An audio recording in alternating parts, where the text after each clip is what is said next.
Bisa dibilang band thrash metal Eropa paling berpengaruh dan sukses meskipun ada beberapa persaingan dari band-band seperti Sodom, Destruction dan Tankard, akan tetapi Kreator sejauh ini adalah yang paling lama bertahan.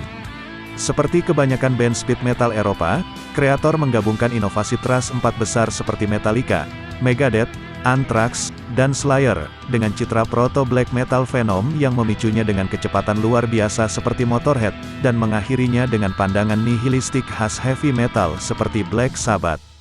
Karir Kreator juga mencerminkan kekayaan speed metal yang naik dan turun, bergerak dari kekuatan demi kekuatan sepanjang tahun 80-an dan memuncak dalam 2 album klasik berjudul Extreme Aggression tahun 1989, dan Coma of Souls tahun berikutnya.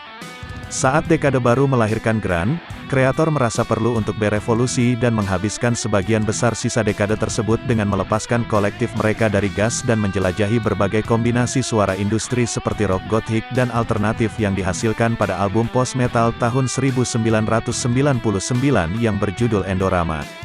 Ini adalah penerimaan terbesar mereka dalam hampir 1 dekade dan memulai kembali kelahiran yang kreatif pada awal abad baru. Dibuktikan dengan kembalinya tahun 2001 yang dipuji secara universal yaitu Violent Revolution.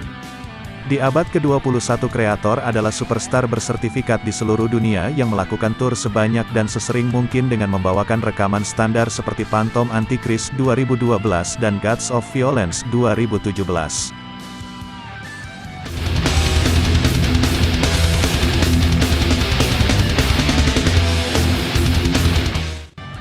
Awalnya band ini bernama Tyrant, kemudian Tormentor, dan akhirnya nama Kreator didirikan pada tahun 1982 oleh vokalis sekaligus gitaris Mil Petroza, basis Rob Fioretti, dan drummer Jürgen Reil di ibu kota industri Essen, Jerman. Mereka masih dikenal sebagai Tormentor ketika 2 demo tip pertama mereka, yang satu diberi nama Blitzkrieg tahun 1983, dan yang kedua End of the World tahun 1984. Rekaman itu jatuh ke tangan ribuan penggemar heavy metal yang terlibat dalam rekaman underground yang ramai di era tersebut. Dari mulut ke mulut yang positif segera menarik perhatian label startup metal Jerman bernama Noise Records, yang menandatangani kesepakatan dengan Kreator yang baru saja dibaptis ulang dan segera membuat mereka mengerjakan album pertama mereka. Direkam hanya dalam 10 hari di Music Lab Studios Berlin, album Endless Pain tahun 1985 adalah debut yang liar, tetapi pukulan kasarnya dengan cepat membuat kegembiraan dunia metal underground. Pemain gitar kedua mereka bernama Wolf dipekerjakan untuk tujuan tur. Tak lama setelah mereka keluar dari jalan, Kreator langsung kembali ke Music Lab Studios, kali ini dengan produser Harris Jones untuk merekam album kedua mereka yaitu Pleasure to Kill. Dilepas pada tahun 1986 dan masih dianggap sebagai album klasik pertama band, Pleasure to Kill mengangkat standar dengan lebih banyak keragaman tempo dan perhatian yang lebih besar pada eksekusi teknis sementara dan tidak kehilangan apapun dalam hal keganasan atau kecepatan. Band ini menutup tahun dengan EP Flag of Hate, dan tampaknya ada sedikit keraguan bahwa Kreator bersama dengan sesama band Jerman band Rama Halloween dan Celtic Frost dari Swiss yang dengan cepat menjadi pesaing ekstrim top Eropa.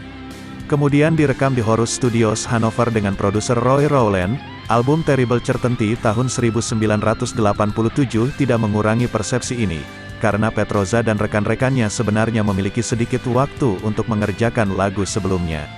Tur berikutnya semakin memantapkan reputasi mereka sebagai pejuang jalanan yang berdedikasi, dan melihat Kreator ditingkatkan menjadi kuartet dengan tambahan gitaris George Trepsiatowski.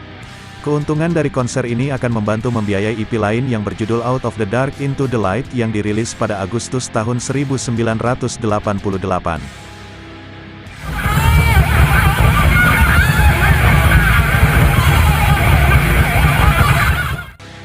Pada saat itu semua tanda menunjukkan bahwa Kreator berada di ambang terobosan besar, dan ketika Noise membuat kesepakatan dengan Epic Records untuk distribusi skala besar di Amerika, Petroza tahu ini adalah kesempatannya untuk membawa bandnya mendunia.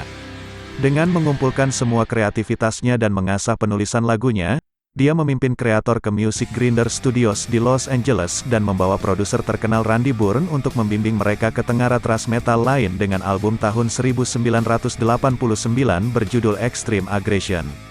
Dengan video yang dibuat untuk judul lagu di mana-mana dan lagu Betrayer mendapatkan banyak exposure di Headbanger Ball MTV, Extreme Aggression dengan cepat menjadi penjualan terbesar mereka, dan ayunan Amerika Utara berikutnya dengan Suicidal Tendencies memperkenalkan band ke banyak teman baru.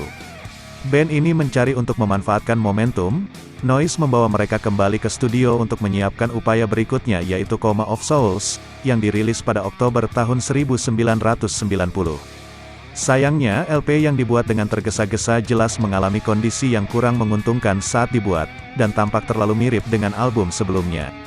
Perlu juga dicatat bahwa pada akhir tahun 80-an thrash dan speed metal sebagian besar telah berjalan dan bermutasi menjadi death metal, dan meninggalkan pembawa standar genre seperti Kreator, Anthrax, dan bahkan Metallica dengan pilihan yang sulit antara berevolusi atau tewas.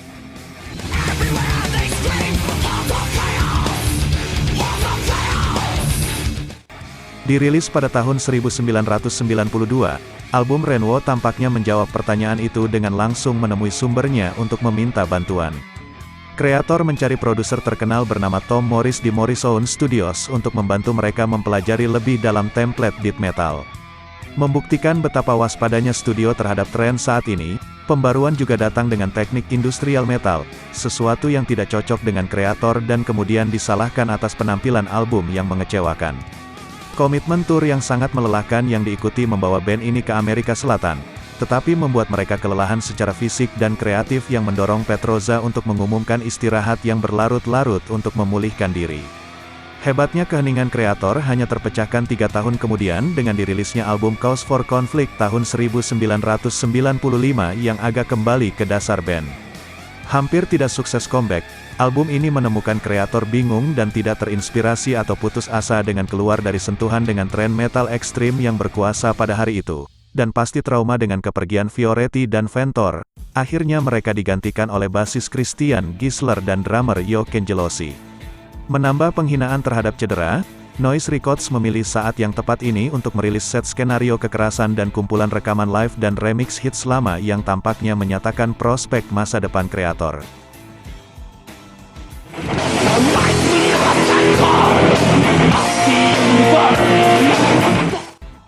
Untuk memperbaiki situasi band yang lemah, Petroza meminta gitaris Tommy Vetterli untuk membantunya membimbing Kreator ke alam yang tidak diketahui, semakin jauh dari akar mereka pada 2 album berikutnya berjudul Outcast yang sangat eksperimental tahun 1997 dan Endorama tahun 1999. Keduanya berbelok ke tempo yang semakin lambat, dengan menambahkan elemen gothic dan ambient, dan bahkan menemukan Petroza mencoba beberapa gaya bernyanyi yang berbeda. Tetapi meskipun mereka mendapat pujian kritis dan menandakan kembalinya Ventor ke line-up Kreator, tak satu pun dari album ini berhasil menyalakan kembali karir band. Rilis retrospektif yang tepat waktu seperti Voices of Transgression tahun 1999 menjelaskan hit and miss dekade kedua band ini, dan Past Life tahun 2000 memberikan beberapa penghiburan bagi penggemar lama yang tidak puas. Kebangkitan ini mulai terbentuk setelah kepergian Vetterli dan penandatanganan kontrak rekaman baru dengan label SPV Jerman. Sederhananya Petroza kembali berkomitmen untuk thrash, dan setelah merekrut gitaris kedua bernama Sami Elisirnio, mereka melanjutkan untuk menulis album terkuat Kreator selama bertahun-tahun, yaitu Violent Revolution tahun 2001 yang memukau. Pada tahun 2010 band ini menandatangani kontrak dengan Nuclear Blast yang terkemuka di Jerman sebelum memulai tur ulang tahun ke-25 di Amerika Utara, yang diikuti dalam waktu singkat oleh tur Trasfest Eropa dengan band-band seperti Death Angel dan Exodus. Album pertama mereka untuk label baru mereka adalah Phantom Antichrist 2012, yang melihat mereka dalam bentuk yang bagus dan dipuji sebagai salah satu yang terbaik selama bertahun-tahun. Itu juga sukses komersial besar di Jerman dan naik ke nomor 5 di tangga album, yang menunjukkan band terkuat sampai saat ini di tanah air mereka.